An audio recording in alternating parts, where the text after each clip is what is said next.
4:30 na! ATM na! Mga good news at bad news. Lilinawin, sisimplihan, pagagaanin, pasasayahin natin. ATM. Anong take mo? Tuwing hapon. Kasama sina Maan Macapagal at Sandro Ochoa. ATM. Anong take mo? Dito lamang sa solid na DZMM Radyo Patrol sa 630 at DZMM Teleradyo.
Anong take mo? Sa DZMM Radyo Patrol 630 at DZMM Teleradyo. Ay, magandang hapon po. Ako po si Sandro Ochoa. Medyo hinangin pala yung akala ko. Mahangin sa labas. Sorry po, pero nagulat kasi ako na may tikwas pala dun sa buhok ko. Magandang hapon po. Ako po si Sandro Ochoa. At ako naman si Maan Macapagal. Ito yung pagkakaiba ng radyo lang at may teleradyo. Pagtingin ko talaga nagulat ako, may tikwas. Nagulat ka sa iyong sarili. Sa iyong refleksyon. Oo, tsaka na-miss natin to kasi nga 3 araw din tayong lumiban. Hindi naman actually completely lumiban sa trabaho. Oo. Pero kasi may impeachment coverage kasi. Yes, pinangasiwaan kasi natin yung PRTV. Oo. News special no ng paglilitis ni Vice President Sara Duterte. Oo. Yan. Nung Monday, magkasama tayo. Sa DZMM Radio Patrol sa 630. Yes. Magkasama tayo nung Monday. Nung Tuesday, Wednesday, si partner ang taya. Tapos next week ako naman. So, Correct. kinakabahan ako. Oo.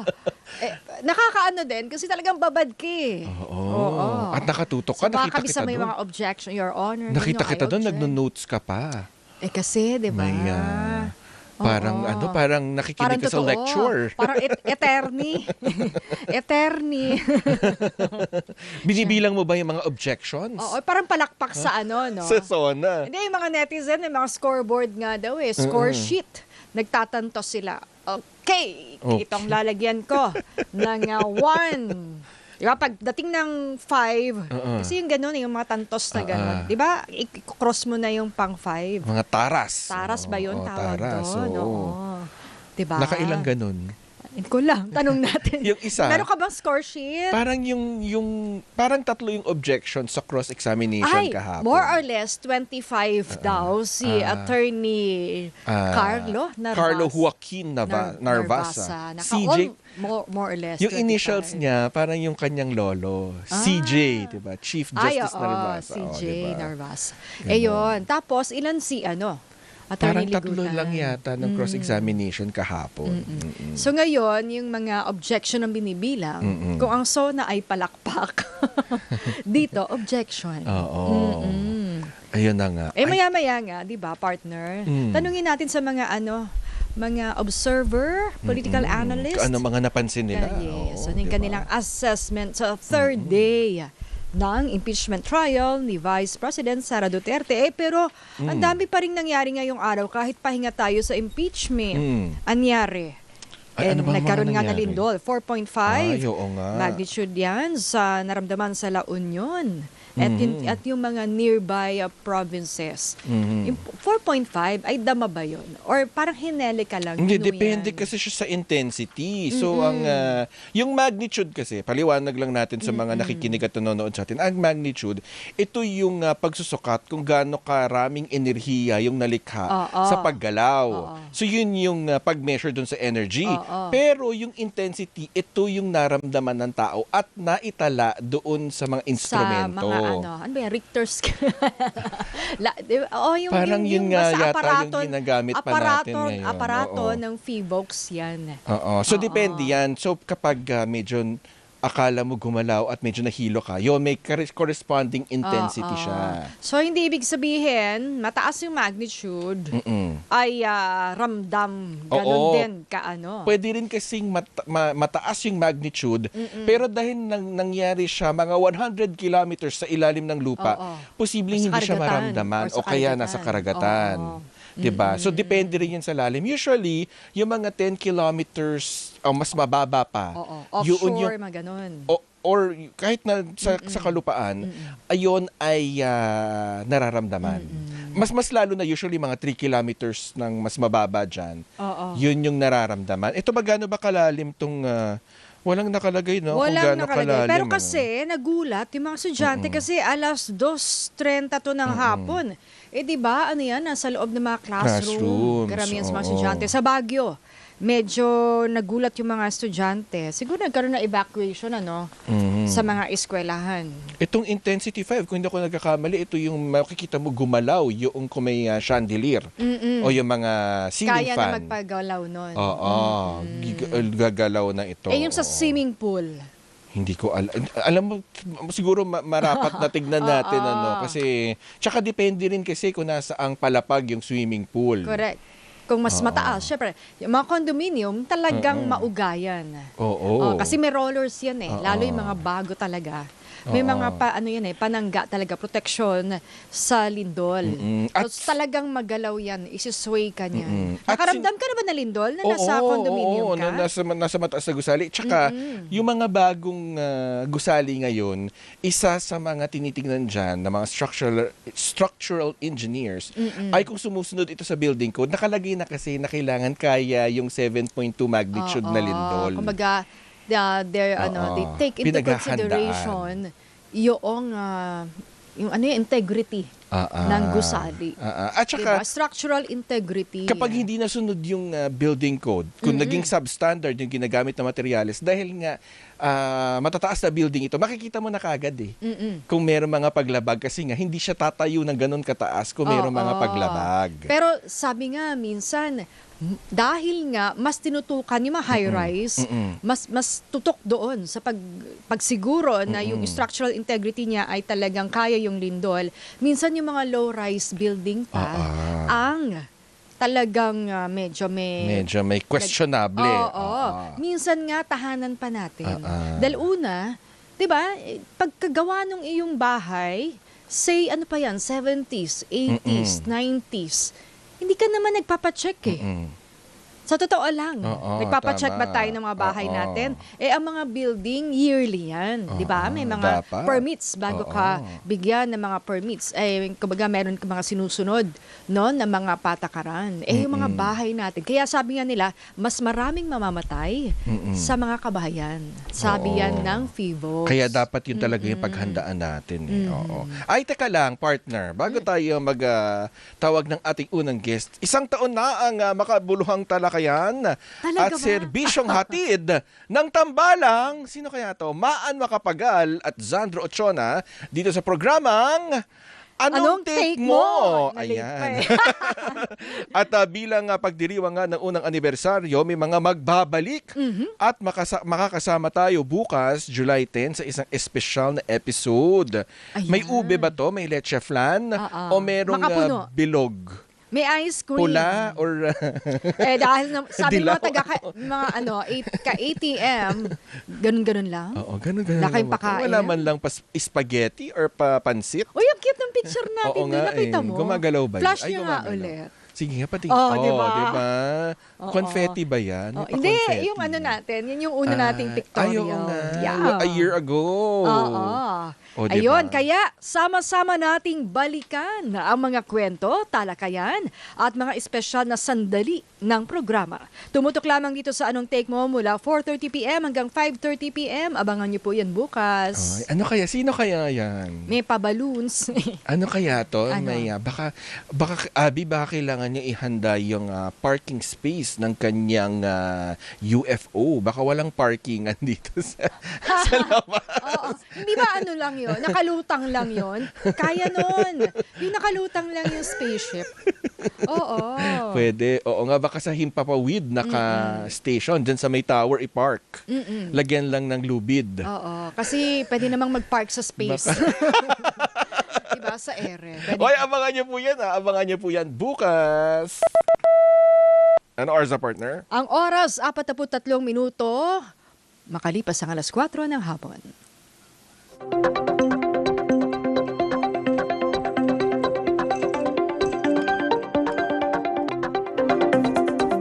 Ay, pero syempre kahit na walang impeachment trial ngayon, mainam na balikan din natin kasi syempre nga kahapon, nung Tuesday at nung Lunes, talaga nakatutok tayo at para mas maipaliwanag pa sa atin yung mga nangyayari dyan sa VP Sara impeachment trial, ay makakasama po natin via Zoom si Attorney Antonio Bucoy, isa pong human rights advocate at isa pong public interest lawyer. Magandang hapon po, Attorney Bucoy.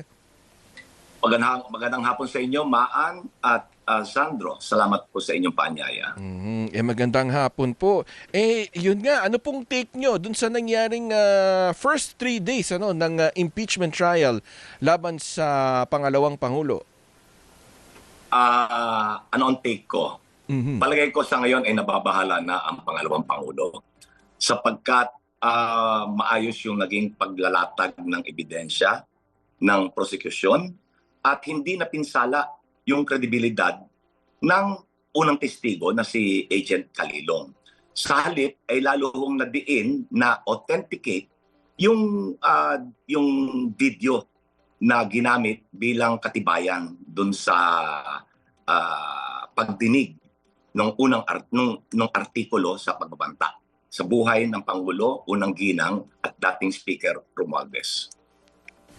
Are we expecting yung mga objections? Kasi parang kung titignan natin, Attorney Bucoy, napakadami ng objections ng depensa. Ito po ba'y normal? Talaga pang ganito karami sa isang paglilitis na ang depensa ay puro objections? Yung mga objection kasi na binanggit, yung 25 na banggit nyo na bilang ng objections ng Defense Counsel ay puro technical. Para ang dating sa tao niyan ay sinusupil yung ebidensya.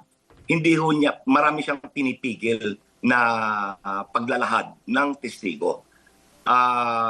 Dapat ho yung mga ganyang usapin, bayaan mong lumabas ang katotohanan. Yung mga objection ay paglihis Yan ay ginagamit ng mga abogado upang untulin yung testigo, bulagain yung testigo at ilihis yung usapin. Sa kabilang panig naman, yung mga objection ng prosecution ni Atty. Lagutan, nabanggit nyo na tatatlo lang.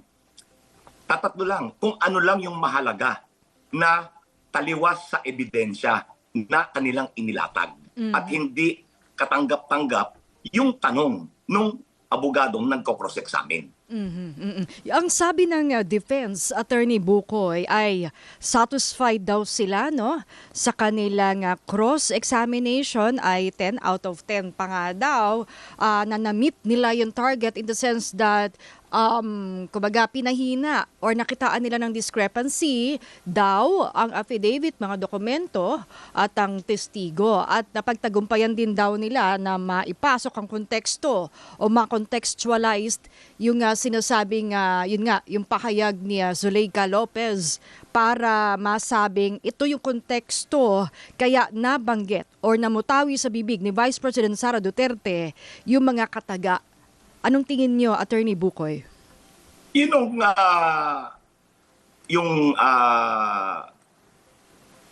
pag-play nila nung video na kung saan pinakita yung sitwasyon ni Zuleika Lopez at itong ginagamit nila ngayon, pinapalutang dahilan kung bakit nagbitaw ng pagbabanta ang pangalawang pangulo, hindi ho naman kinakailangan magbanta siya kung siya ay nagre-react lang sa naging video ni Attorney Lopez. Hindi naman kinakailangan magbanta siya eh.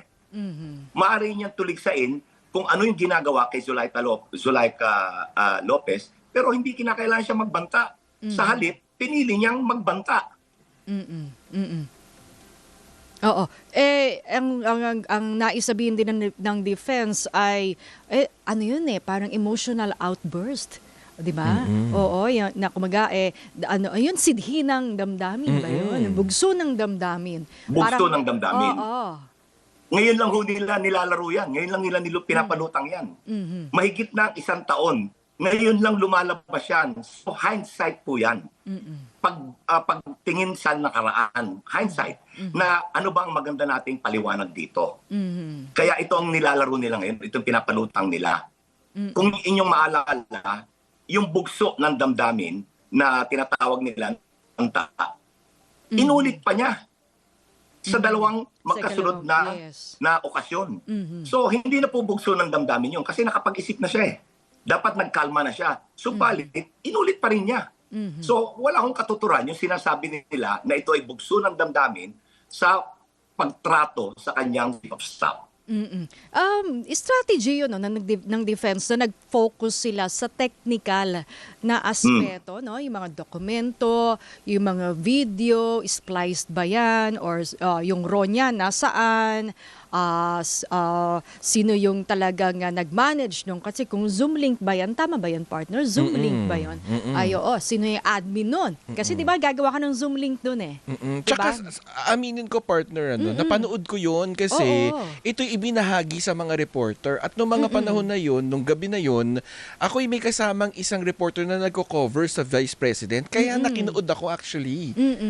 Ayun. So, yun nga, naging taktika yun, Attorney Bukoy. Tingin nyo, bumaba yung parang momentum ng hindi ho eh. Lalo hong nadiin dahil ang layunin po nung paglalahad ng testigo ay upang i-authenticate yung video. Ibig sabihin, patunayan na ito yung tunay na video, hindi ito nilaro, hindi ito minanipula, hindi ito na-splice.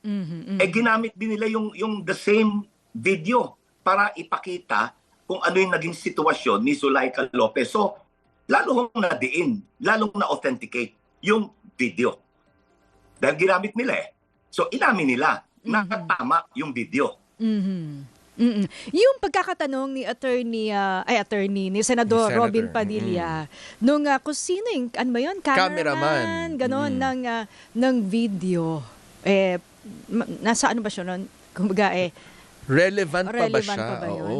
Irrelevant ho yan sapagkat kung inyong gugunitain, ito ho ay hindi Zoom eh. Ito ay Facebook live stream ni Vice President Sara. Siya mismo ang nag-set up nung kanyang live stream. Maaring ginamit niya dyan, laptop. So, wala hong cameraman yan. Ang cameraman yan ay yung siya rin mismo, yung laptop niya ang ginamit niya. Nung siya ay mag-live stream, wala hong nagtatanong sa kanya.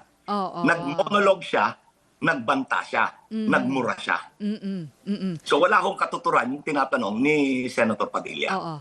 Ito, makwento ko lang, Attorney Bukoy, kasi tayo ay nagko-cover noon, di ba?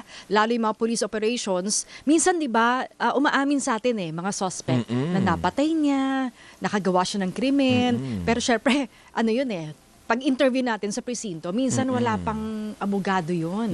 Minsan nate-technical yun pag ganon. Kumbaga, walang presence ng abogado. Ako po'y napatawag din sa isang local court, Attorney Bukoy, kasi nga may umamin sa akin na napatay niya, ng suspect. And then, dala sa akin ng korte yung video ng umamin. So, ang pinadala namin ng ABS-CBN ay yung umere. Siyempre, edited na yon, spliced na yon. Hindi nagbibigay ng raw footage ang kumpanya. So, ang nangyari, Attorney Bukoy, parang yun pa rin, ni-request pa rin yung entirety kasi nga, spliced na itong interview ko. Kumbaga, hindi yun yung raw footage.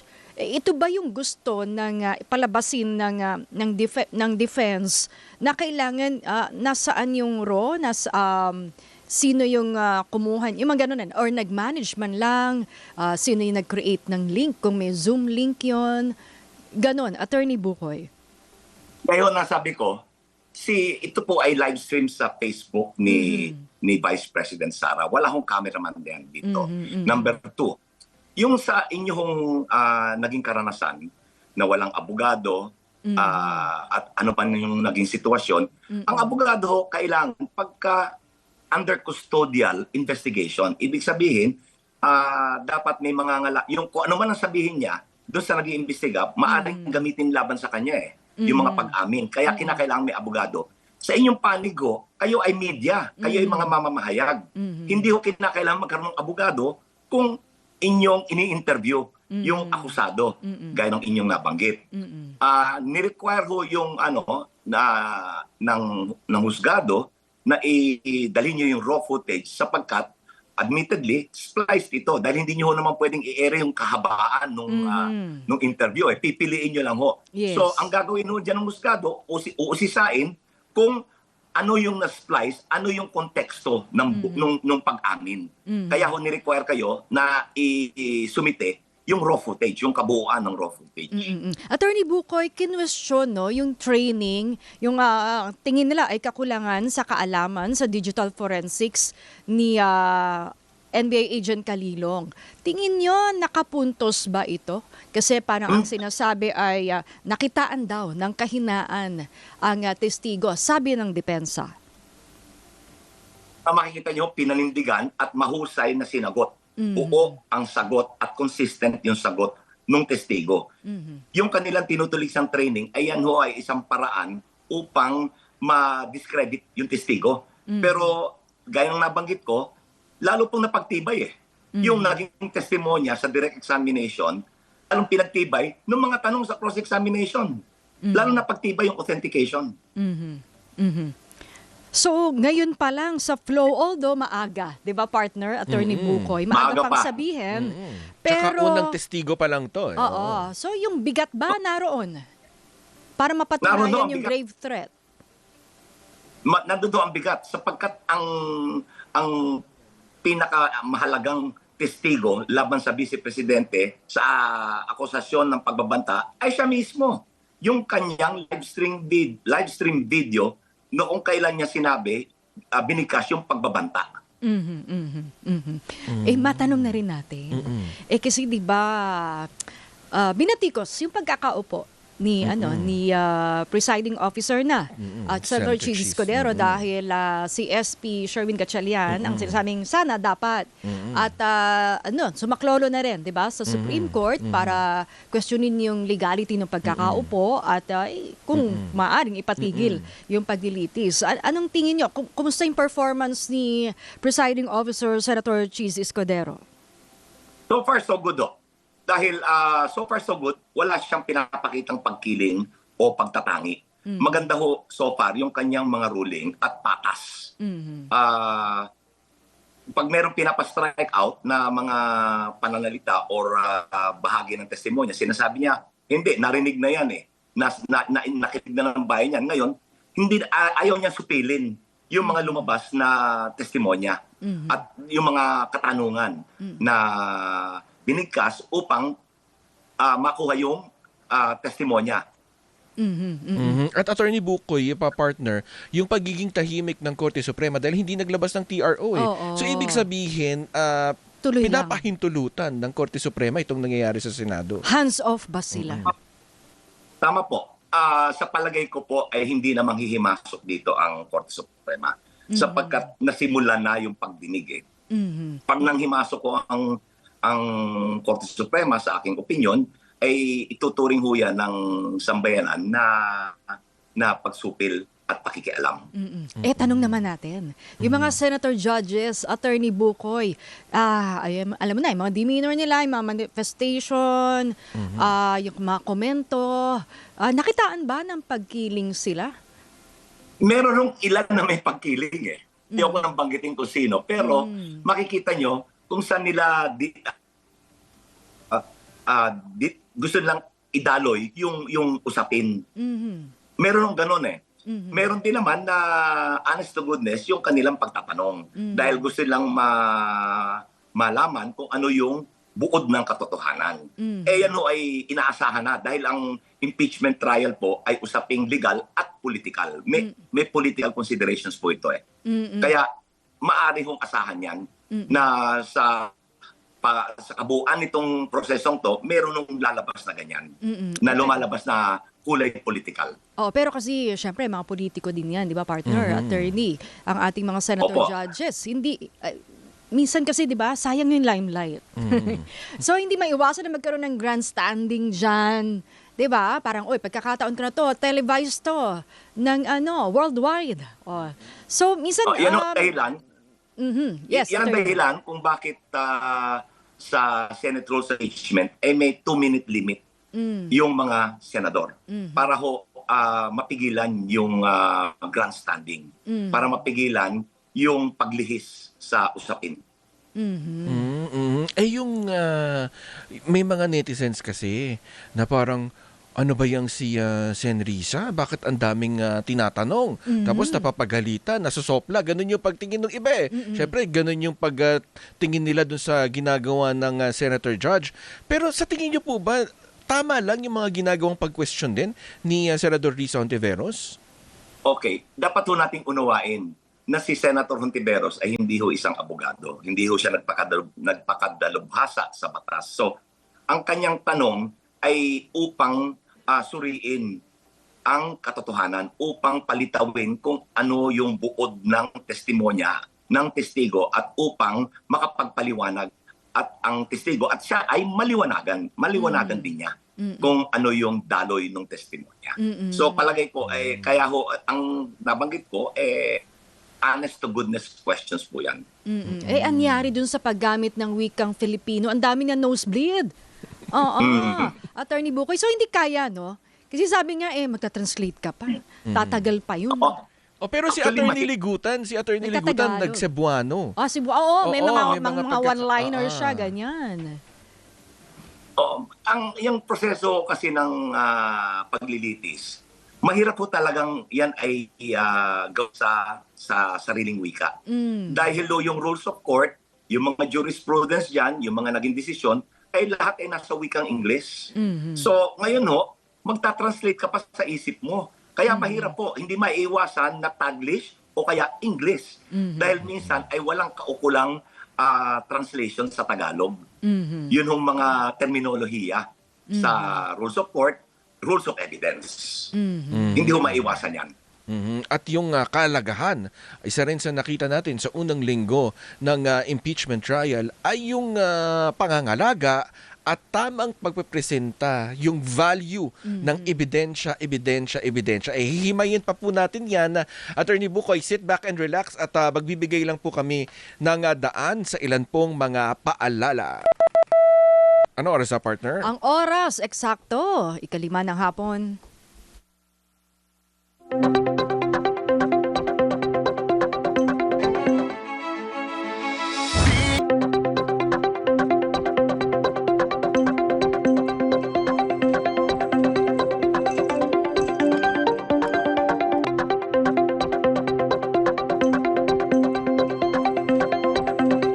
ATM.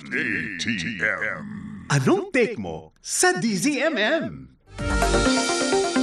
Ay, nagbabalik po ang ATM. Anong take mo? Teka lang, bago natin mabalikan ang ating guest, partner.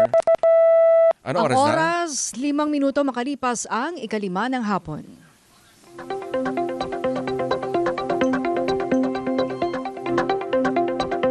Ay, kamustahin po natin ulit si Attorney Antonio Bukoy, isa pong human rights advocate at public interest lawyer. Magandang hapon po, Attorney Bukoy. Magandang hapon po muli. Ayun na nga, yung ebidensya. Ito po kasi yung naging laman ng pre-trial, yung marking at kung ano yung mga i-admit na ebidensya. So far, kamusta po yung nakita nyong paglalahad, pagpipresenta ng mga ebidensya, Attorney Bukoy? Ito ay paunang testigo pa lang eh. And sa palagay ko ay nasa tamang tahakin ang paglalatag ng prosekusyon. So far, maayos ho, nakakaunguso sila sa depensa at inaasahan ko ho na sa darating na panahon ay makapaglalahad pa rin sila ng matibay na katibayan. Attorney Bukoy, next week, partner, aabangan si COS, Chief of Staff ng OVP na si Zuleika Lopez. Yan nga yung pinalabas sa video, no? Ano yung legal dilemma sa paglabas ni Zuleika sa kanya? Kasi lawyer siya eh. Tapos official din, 'di ba, ng OVP. 'Di ba, nasa gobyerno din. Tapos kaalyado ni Vice President. So, kumbaga may ipit siya sa mga nag-uumpugang pader next week. So, anong nakikita ninyo? Hindi ho siya makakatangging sumipot. Sapagkat ito ho ay sa batay sa isang subpina, Justice Tecum, na palalabasin ng impeachment court. Hindi ho gaya nung sa Committee on Justice, pwede siyang hindi sumipot eh. Wala hong contempt doon. Dito may contempt eh. Pwede siya ipakulong dito pag hindi siya sumipot. Ngayon, dahil siya isang abogado, wala hong attorney-client relationship siya kay Vice President Sara dahil siya ay tauhan sa Office of the President, Chief of Staff. Meron ho lang confidentiality yan na kakabit kung siya ay abogado ni Vice President Sara Duterte noong siya ay nakaupo pa sa Department of Education sa DepEd doon. So, wala ho yung iwas. Wala ho siya magagawang pag-iwas dyan. Pag tinanong siya, kinakailangan niyang sumagot. Pwede bang gamitin yung executive privilege, Attorney Bukoy, ng depensa? Hindi po. Ito po ay usisain sa pananagutan. At ang executive privilege dito ay walang katuturan. Kasi OVP siya eh, opisina ng Office of the Vice President.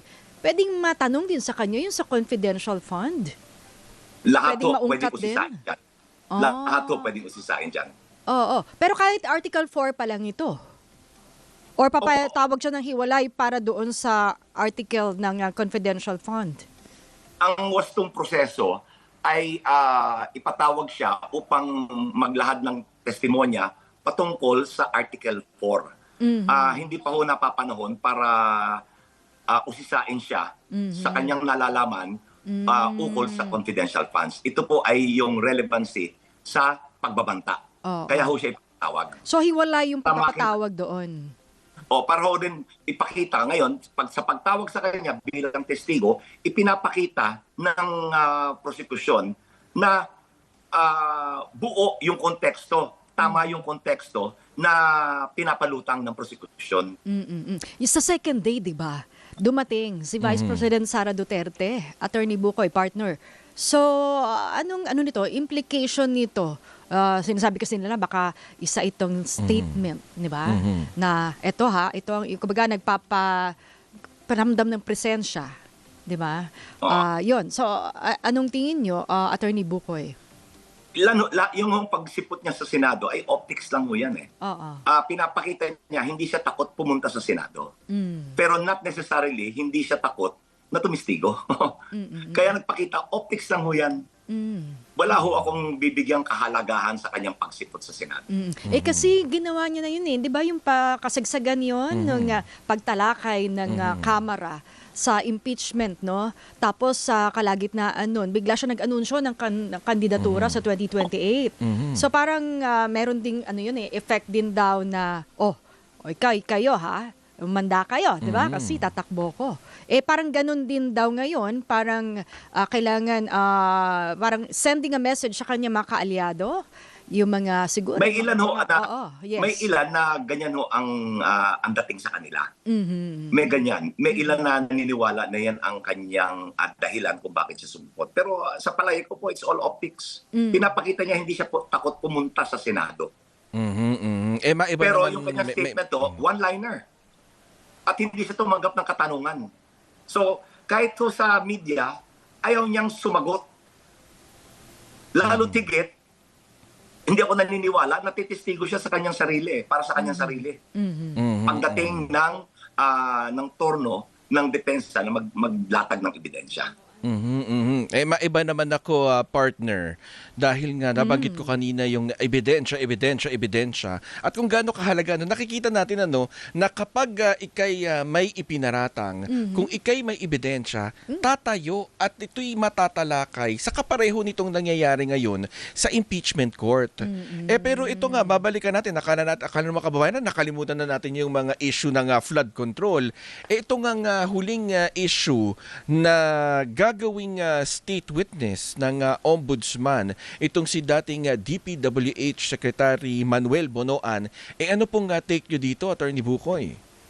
Ang tingin ko ho ay hindi karapat-dapat na maging state witness si dating Secretary Bonoan. Hindi ho naaangkop. Bakit?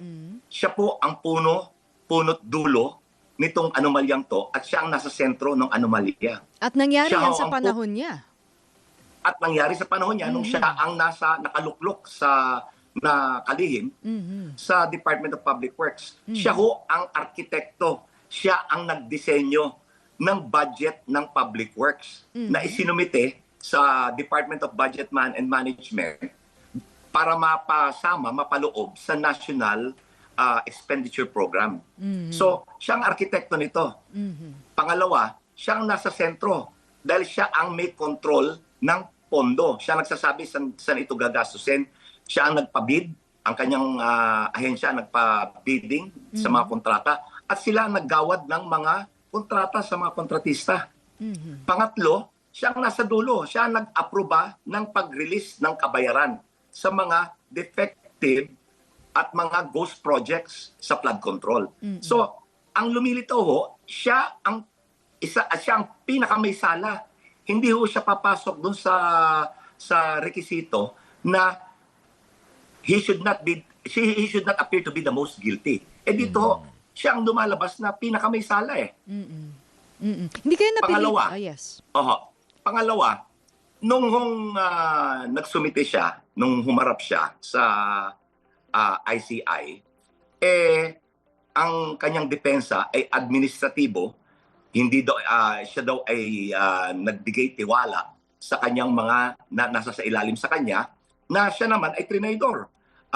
Pinagsamantalahan yung kanyang tiwala. Hindi raw siya tumanggap ng kahit isang kusing, na pinabulaanan naman ni dating Undersecretary Bernardo. At sa halip, sinabi nga ni Bernardo na siya ay merong kickback o komisyon na tinatanggap na 15% kada bayad. Yun ang 15%, ang kanyang hinawakang pondo sa loob ng 4 na taon na siya ang naging sekretaryo ng Public Works ay nagkakahalaga ng 5 bilyong piso.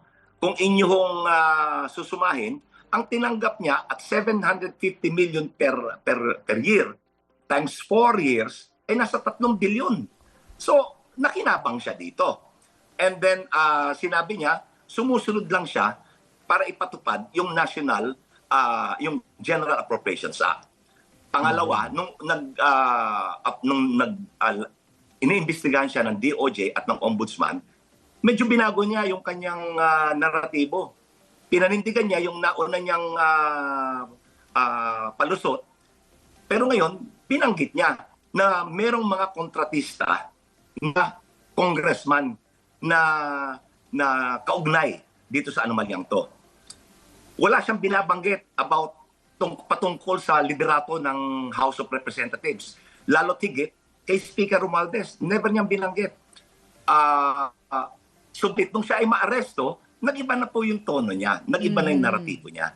Biglang sinabi ni Ombudsman Remulla na mag-uugnay si Secretary Bonoan sa naging usapin behind closed doors daw na mag-uugnay kay dating Speaker Romualdez. Ito ho ngayon, itong mga ganitong pagbabago ng naratibo na nagkaroon siya ng dati na pagkakataon na ilan ito, tapos bigla niyang binago yung kanyang naratibo, ito po ay survival para sa kanya. Oo. He's fighting for survival. Yes. Oo. Attorney Bukoy, yun nga, may pressure kaya napipilitan itong si Bunoan. Kasi di ba parang 1 year na, wala naman na isasampang kaso pa.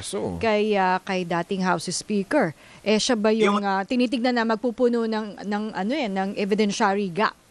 No? Yan ho ang pinapalutang ngayon ni Ombudsman Remulla, na siya yung magpupuno ng kawalan ng ebidensya. Hindi ho kakulangan yung ebidensya kay Speaker Martin Romualdez. Kawalan ng ebidensya.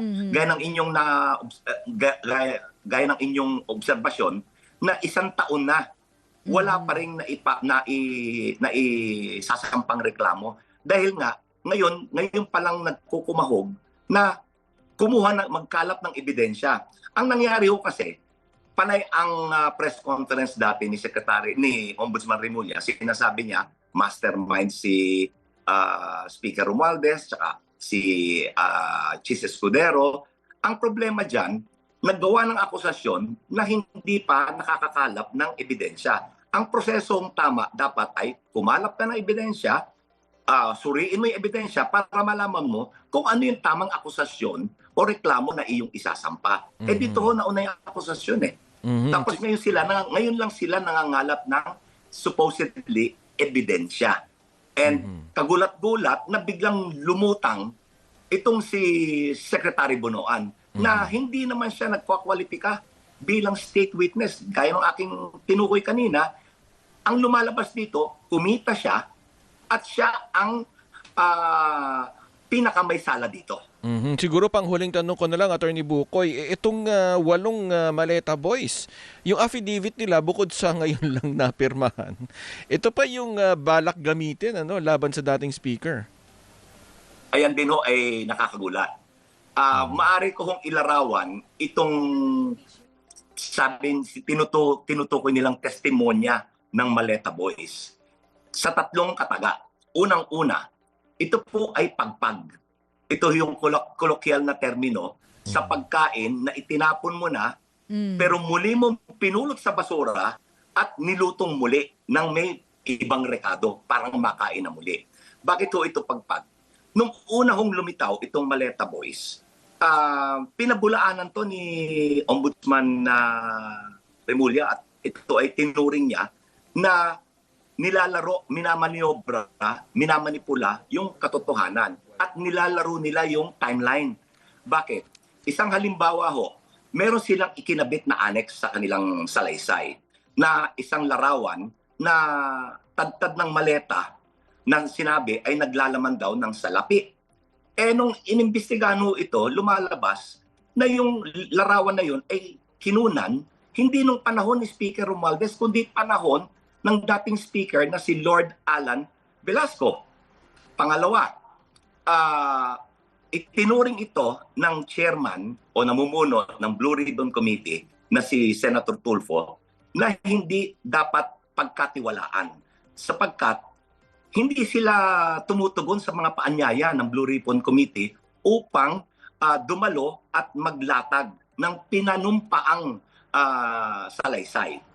Sa halip, ito pong Maleta Boys ay pinipili na magsalita sa media na kung saan wala silang pananagutan kahit na mamayagpag sila ng kasinungalingan at gawa-gawang or katang-isip na naratibo. Pangatlo, ito pong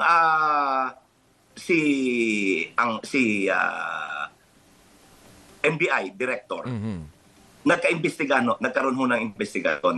Ang naging conclusion ho ng NBI ay una, merong whistleblower ng panunuhol doon sa mga Maleta Boys na nangako na 5 milyon kada isa upang maglahad. So, meron din sinabi ang ombudsman na conclusion na hindi ito katiwa-tiwala yung kanilang paglalahad at sila ay kinakasangkapan lamang para sa malawakan at malalim na sabuatan sa destabilisasyon.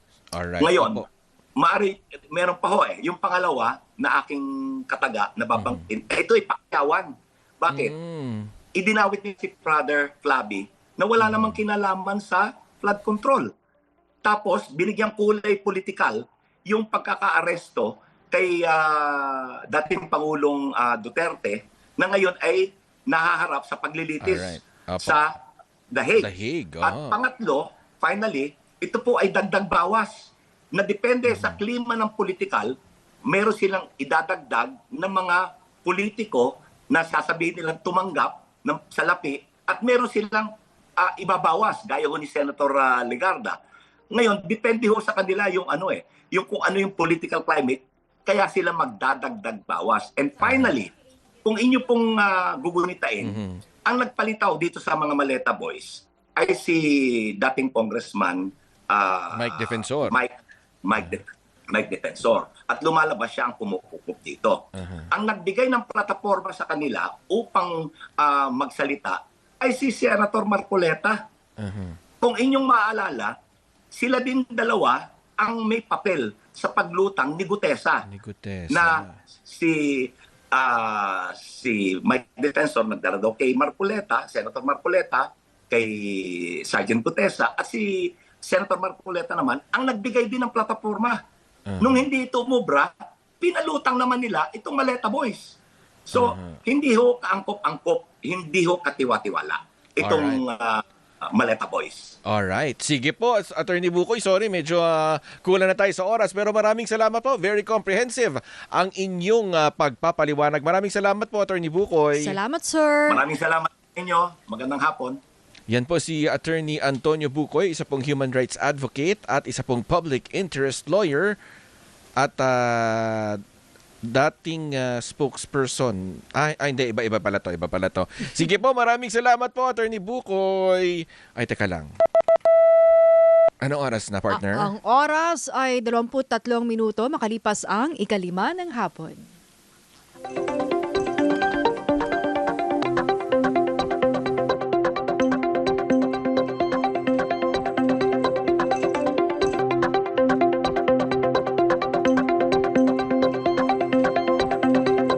ATM. Anong take mo sa DZMM? Ay! 5:30 na pala. Biruin mo yun. Diba? Ang bilis ng oras. Correct. Ay, sino bang mga... Thursday na. Oo nga. Isang tulog na lang. Isang tumbling na lang. Weekend na. Yeah. Uy, ingat-ingat pa rin ha. Ay, di ba? Nasa ating bansa pa, nasa Ay, par oo pa nga. ang bagyong Inday. At palalakasin nito ang habagat. Ano bang sinasabing posibleng umulan ng malakas, kumbaga mahagip ang Metro Manila? Hindi naman siya direktang tatama. Pero So, nga dahil yung pag-iibayuhin ang habagat ay maaring magdala ng mga pag-ulan itong western section. At pwedeng ng Northern Luzon at kabilang na nga dyan ang Metro Manila. So asahan natin na makakaranas tayo ng mga pag-ulan na kung minsan ay may malakas na bugso ng hangin. Correct. Maraming salamat pag-asa weather specialist, Zando Ochona. Oy, teka lang. May bumabate, Arnaldo Albelda. Happy Oy. first year anniversary. Si Jose Alianidas, ATM, we appreciate your coverage of the VP Sara Duterte impeachment hearings. Keep up the good work. Maraming salamat po. Lina Ho Plaridel, happy anniversary mga ka-ATM. Ronald Kayan, happy 40th po. 40th anniversary po sa DZMM. Ayan. Oo. Yung 48 po, yun yung numero ko, call sign, Radyo Patrol number 48. Ganun-ganun na lang. Wala man lang papansit. Hindi ko naman birthday. Yung lagot si ano dito Si Abby. Si Abby Malanday. Binuo ko talaga. Oy, Order susunod- yan ng pansit bukas. Oo nga. Ay, nakikinig din pala sa atin si Jasper Dawang. Ayan. Hello, Jasper. Susunod na sa Radyo at Digital TV ang Arangkada Balita kasama si Nina Corpuz at Jack Batallones. Mapapanood dito sa PRTV Prime Media Channel 31 at mapapakinggan sa DZMM Radyo Patrol sa Istrenta sa Metro at Mega Manila. Mapapanood naman ang Issue Spotted kasama sina Tony Velasquez at Rica Lazo sa DZMM Teleradio Cable Channel, DZMM Teleradio YouTube Channel at DZMM Facebook page. Bukas ulit. Bye. ATM. Anong take mo sa DZMM? Mga balitang kumpirmado, sigurado DZMM. Opisyal ng gobyerno, ng mga ahensya ng gobyerno sa taong bayan. Ang mga karaniwan po namin mga guests talaga, pag nagpapaunlak ng kanilang time and bibigyan ka na ng serbisyo, DSWD, DOH. Siyempre kapag may mga calamities, Itong calamity loan dahil nga po sunod-sunod yung kalamidad sa ating bayan. Nagbibigay po kami ng tulong sa inyo kasi yun naman po talaga yung objective ng programa, yung pong salitang nagseserbisyo. Para sa Baring family ito, no? Tanong ko lang po